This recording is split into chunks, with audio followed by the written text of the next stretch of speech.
이어서 우리 과거의 강의를 한번 해주셨는데요. 정말 짧게 하셨고 굉장히 다들 아쉬워하는 그런 이야기가 많았습니다. 그래서 오늘 다시 한번 이 자리를 빌려서 모셨습니다. 우리 지혜 특허법률사무소의 심충섭 변호사님 박수로 모시겠습니다.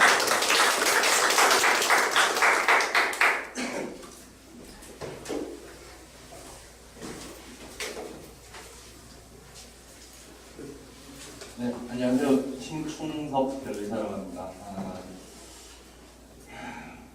저한테 주어진 시간이 30분인가요? 한 시간 정도 쉬어야 돼요. 아, 그래요? 알겠습니다. 뭐 사실 지재권은 굉장히 어렵습니다. 어렵기 때문에 저희들 같은 사람들이 먹고 살 수 있는 거죠. 쉬우면 본인들이 다 직접 하시면 되니까. 근데 돈이 많은 기업들은 많은 대리인들을 두고 경쟁을 구축하면서 잘하는 애들은 계속 일을 주고 못하는 애들은 도태시키면서 새로운 대리인을 영입하고, 그래서 대기업들이 보통은 몇 개의 대리인들 사무소를 선정해서 한 군데에 주진 않습니다. 그래서 나눠서 주면서 비교 평가하고 하는데, 뭐 그 정도 돈이 쓰시면 사실 이런 강의는 전혀 필요 없죠.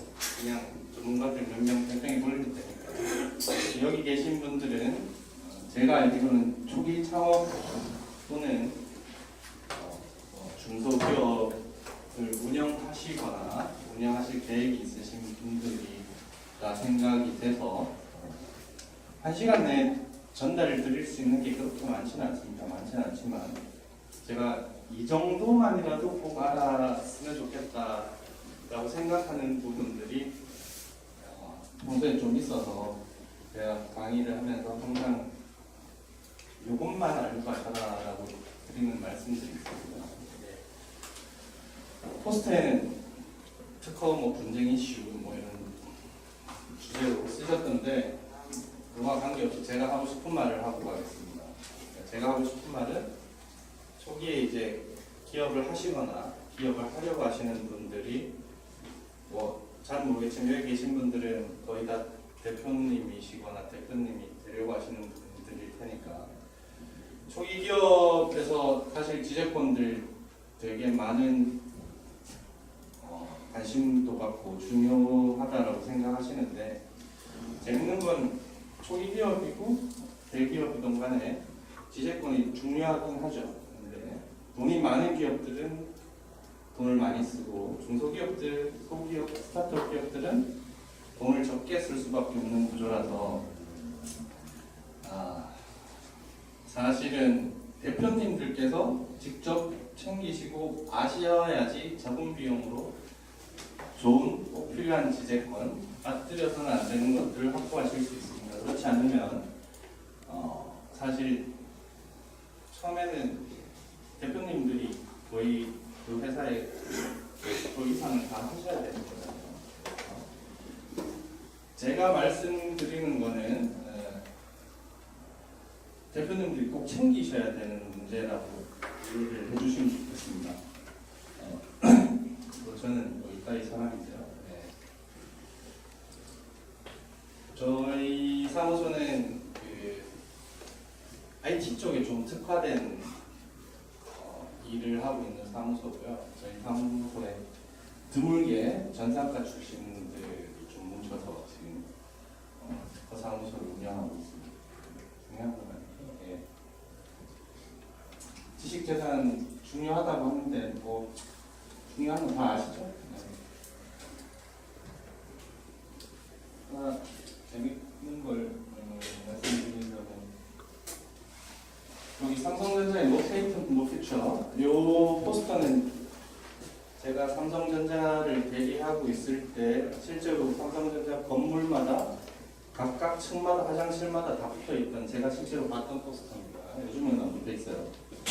이게 붙게 된 계기가 8, 90년대 우리나라에서 그 삼성이나 LG가 미국이나 해외 시장에 진출하면 얘들이 특허로 수익을 걸면 무조건 돈을 줬었대요.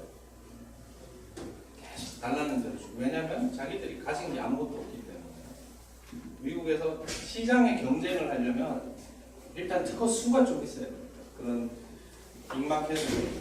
그래서 애들이 특허를 가지고 있는 게 없으니까 항상 공격만 당했죠. 그래서 저기 건희 형님께서 좀 빡쳐가지고 야 우리도 특허 수 만들어라 라고 해서 결국 만들기 시작하면서 수로 밀어붙였었죠. 삼성이나 LG나 다 똑같습니다. 그래서 숫자가 좀 되니까 그 다음부터는 공격을 받는 빈도 또는 확률 자체가 일단 줄어듭니다. 이 지재권 분쟁에서는 어차피 한 방 싸우기 때문에 한 10,000건 중에 한 건 걸리면 어차피 이제 뭐 딜이 되거나 협상이 되는 거기 때문에 또는 한 건 잘못 걸리면 폭망한다고 하죠. 그런 게 되기 때문에 한 10,000건 정도 등록 특허가 있으면 경쟁업체에서 싸우기가 일단 되게 꺼려지겠죠. 10,000건 중에 내가 침해하고 있는 게 있을 수도 있으니까 10,000건을 다 분석하려면 한 3대에 걸쳐서 다 해야 되겠죠.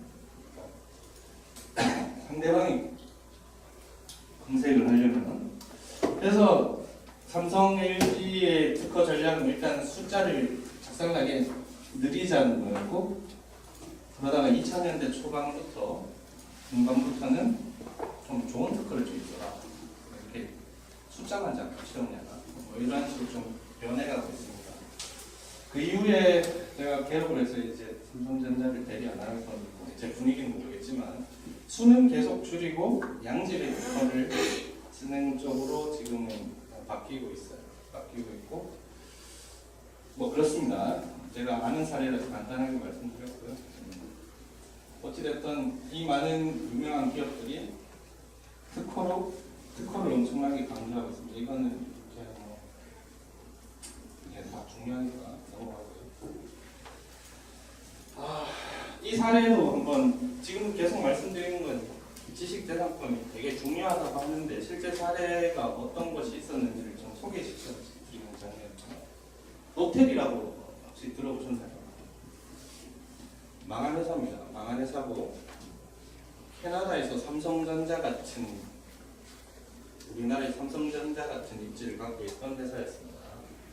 이 노텔이 망하면서 회사를 팔기 전에 특허만 따로 팔았어요. 특허를 따로 판 게 특허 6,000개를 45억에 아니라 45억 달러죠. 한 5조 정도.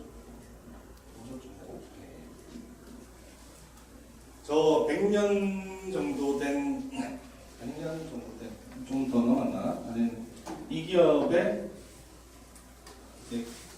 특허는 최근 20년간밖에 유효하지 않기 때문에 최근 20년간 쓴 종이 쪼가리 6,000개가 한 5조를 받았어요. 회사를 특허를 빼고 나머지 100년 동안 유지했던 모든 걸 다 상대 10억 달러였어요. 회사 망했으니까 좀 그렇겠지만 땅도 팔고 숟가락도 팔고 뭐 이렇게 젓가락까지 다 팔았는데 10억 달라고 최근 20년 내외에 획득했던 특허는 5조에 팔았습니다. 물론 이때 좀 과열이 돼서 특허 가격이 좀 과열이 돼서 이걸 산 애들이 이 산 특허 중에 일부는 다시 매물로 나왔었습니다. 너무 비싸게 샀구나. 여기 2011년, 12년도 때 항상 한창 특허 가치가 높았을 때 미국에서 IT 분야 쪽에 좀 쓸만한 게 건당 거의 100만 달러, 10억씩 이렇게 가치를 평가받았습니다. 분야마다 조금씩 다르고 하지만 이런 경우는 사실 블록딜이라고 해서 특허를 몇십 개씩 이렇게 팔 때 평균적으로 받았던 가격입니다. 우리나라에서 특허를 팔 때 평균적으로 대강 뭐 워낙 특허마다 다르지만 대충 얼마 정도 거래되는지 아세요?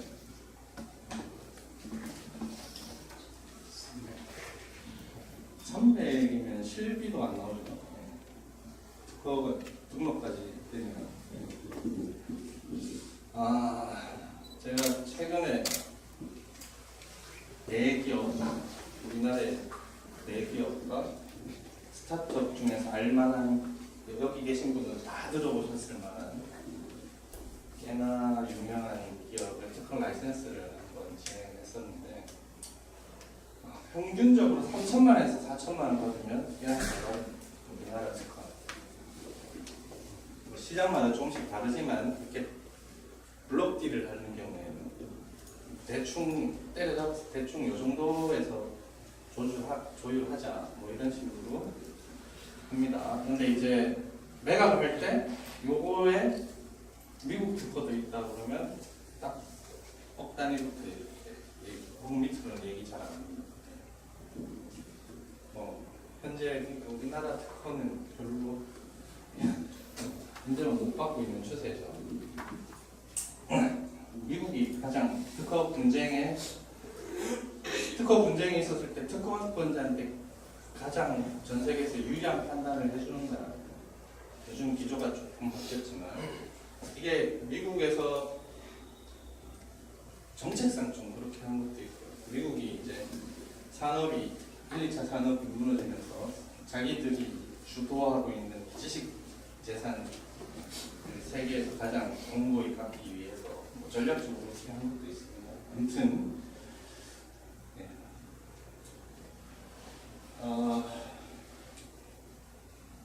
그래서 특허를 내는 이유를 좀 여러분들께서는 생각을 해보셔야 되는데요. 제 경험상 저는 항상 특허를 내려고 일을 하면 여쭤보는 게 특허를 왜 내려고 하시냐고 물어요. 특허는 당연히 나만 쓰고 다른 사람이 쓰면은 뭐 권리 행사를 하고 뭐 이런저런 여러 가지 목적들이 있으시겠지만 어떤 경우에 그냥 이거 특허 되든 안 되든 특허 출연해서 마케팅에 좀 쓰고 싶습니다. 이렇게 말씀하시는 분들도 있고요. 사실 어느 정도 워킹하는 전략이라고 얘기를 하세요. 그러니까 아이디어 없다고 해서 뭐 특허를 내지 못한다는 것은 아니라는 얘기죠. 그럼 거기에 맞춰서 사실 일을 하면 됩니다. 그리고 어떤 경우에는 이거는 꼭 보호하고 싶다라고 생각하시면서 출원을 하시는 경우도 있고, 또 어떤 경우는 내가 정부 과제하는데 과제 계획서상에 특허 출원 특권을 해놨으니까 무조건 해야 된다. 뭐 이런 경우도 있고, 사실 되게 많은 다른 이유로 인해서 특허 출원을 합니다. 그러니까 여러분들이 알고 계시는 특허 출원의 이유 이외의 것으로도 꽤나 많은 특허 출원들이 이루어지고 있어요. 특허 분쟁의 사전 예방, 이거는 내가 공격 따지, 내가 남들 하는데 뭔가를 공격하고자 특허를 출원하는 게 아니라, 이거 비슷한 거 해도 뭐 괜찮은데 내가 안 내놓으면은 혹시 나중에 내가 한 거랑 비슷한 거를 다른 사람이 특허를 가져서 내가 못하게 될까 봐 특허를 내는 분들도 계십니다. 그런데 이거는 그분의 판단이 아니라 사실 굉장히 특허 출원에서 본질적인 이유 중에 하나입니다. 제가 지금 한 11년 차인데 제가 본 사례만 해도 처음에 어떤 아이디어, 어떤 발명, 솔루션 쪽이었는데 그분 입장에서는 중소기업이었으니까 이게 특허가 될까 말까 좀 아리까리하죠. 그리고 돈도 좀 별로 없고 하니까 특허 안 될 것 같고 하니까 특허 출원을 안 했는데 내 걸 보고 누군가가 우리 물건을 사간, 우리 솔루션을 사간 업체에서 특허 출원을 했어요. 그래서 특허 등록을 받아서 이 업체에 특허로 공격을 하게 된 사례들이 꽤나 많이 있습니다. 꽤나 많이 있는데 법리적으로는 사실은 이쪽에서 먼저 발명을 했으니까 뒤에 거는 특허 등록이 안 돼야 되죠. 됐다 하더라도 무효가 돼야 되는데, 재밌는 건 특허 분쟁은 지금 내가 특허 출원을 해서 지금 발명을 하면 한 5년 후에나 발생합니다. 10년 후에 발생합니다. 즉 심정 후에 내가 먼저 했다는 걸 증명하기가 되게 어려워요. 생각보다 어렵습니다. 준비를 안 해놓으면 거의 불가능에 가까운 경우도 있습니다. 그런 경우에는 얄짤없이 당합니다. 내가 먼저 했는데. 그래서 그러면 아리까리 하면 무조건 특허 출원을 해야 되느냐? 그건 또 아니죠. 그래서 제가 오늘 말씀드리고 싶은 것 중에 하나가 뭐였냐면, 여러분들이 뭔가 발명을 정말 좋은 아이디어든 또는 안 좋은 아이디어든 대부분 이제 중소기업이나 스타트업에서는 내가 특허 출원을 안 할 거야 라고 의사결정을 하면 그걸로 끝이에요. 근데 특허 출원을 안 하시는 건 좋은데 안 한 걸로 끝나면 안 됩니다. 즉 내가 권리를 안 갖겠다고 의사결정을 하고 포기하는 것까지는 다 좋아요. 의사결정은 정책적인 문제고 정치적인 판단은 그렇게 하시는데 안 했으면은 거기서 끝나는 게 아니고 내가 이 사업을 계속하기 위해서는 뭔가 더 하셔야 돼요. 내가 권리를 안 받겠다고 해서 아무것도 안 하시면 안 됩니다. 이게 중소기업이나 스타트업, 심지어 대기업에서도 크게 착각하고 계시는 부분입니다. 즉 내가 특허 될지 안 될지 몰라서 출원을 안 하겠다 라고 하면 남들도 권리를 못 가지게 뭔가를 하셔야 돼요. 이걸 꼭 오늘 싶은 것 중에 첫 번째 항목입니다. 내가 권리를 안 갖겠다라고 하고 끝나면 안 되고, 내가 권리를 안 갖겠다고 했으면 적어도 내 이후에 이 발명을 한 사람은 권리를 못 받게 또는 권리를 못 갖게 뭔가 조치를 취해 놓으세요. 그 방법은 뒤에 좀 이따 설명드리겠습니다. 사례 위주 좀 말씀드릴게요. 미국에서 한국 S사에서 디펜스 리스 컴퍼니라고 해서 미국 신문에 나왔던 기사입니다. 이거는 전 특허청장님이 되게 이제 좀 한정된 자리에서 발표를 하시면서 이거는 어디 가서 절대 얘기하면 안 되는 사례라고 말씀을 하신 거고, 아시겠지만 그렇게 말씀하시는 건 저도 얘기를 하면서 어디 가서 얘기하시면 안 된다. 네. 이렇게 세상의 모든 비밀들은 퍼져나가게 되어 있습니다. S사 이 이름을 얘기하지 말라고 그랬어요. 삼보입니다. 삼보가 야심차게 한국에서 조립형 PC를 만들어서 돈을 잘 벌 때가 있었죠. 여기 계신 분들은 다 아시겠죠, 삼보. 그런데 미국에서 잘 보니까 미국에서도 한번 돈을 한번 벌어보겠다 진출했다가 개념이 없었죠. 삼성 LG가 80년대 때 당했던 것이 같이 당합니다. 이 얘기가 왜 나왔냐면, 미국에 이제 그쪽 조립형 컴퓨터를 팔던 플레이어들이 한국에서 갑자기 특보자 회사 와서 컴퓨터 팔아보니까 깔짝깔짝 되니까 뭘 이렇게 찾아봐서 특허 분쟁을 이제 시작하려고 했는데 보니까 이 회사가 미국에 특허가 한 개도 없는 거예요. 그래서 공격하는 애들이 깜짝 놀라서 뭐 이런 회사가 나오냐. 그래서 나왔던 게 디펜스 리스 컴퍼니라는 뭐 이런 놈들이 있냐 그랬던 사례입니다. 그래서 철수했죠. 거기서 되게 큰 돈을 까먹고 철수했습니다. 그 실제 빅마켓에서 주요 키플레이어로 진입하기 위해서는 현재 우리나라는 모르되 미국이나 지재권 보호가 강화되어 있는 데서는 이런 일들이 거의 벌어지고 있습니다. 특허 출원하는 이유, 투자기에서 기술 개발은 투자 유치도 VC 분들이 요즘은 전문을 고용해서 이 특허가 얼마나 가치 있는 건지 분석도 하고 한다는데, 일단 개수가 많으면 괜찮은가 보다라고 할 수 있고 한 개 가지고 등록이면 사실 재미없습니다. 세제 지원 잘 아시죠? 벤처기업 기술력.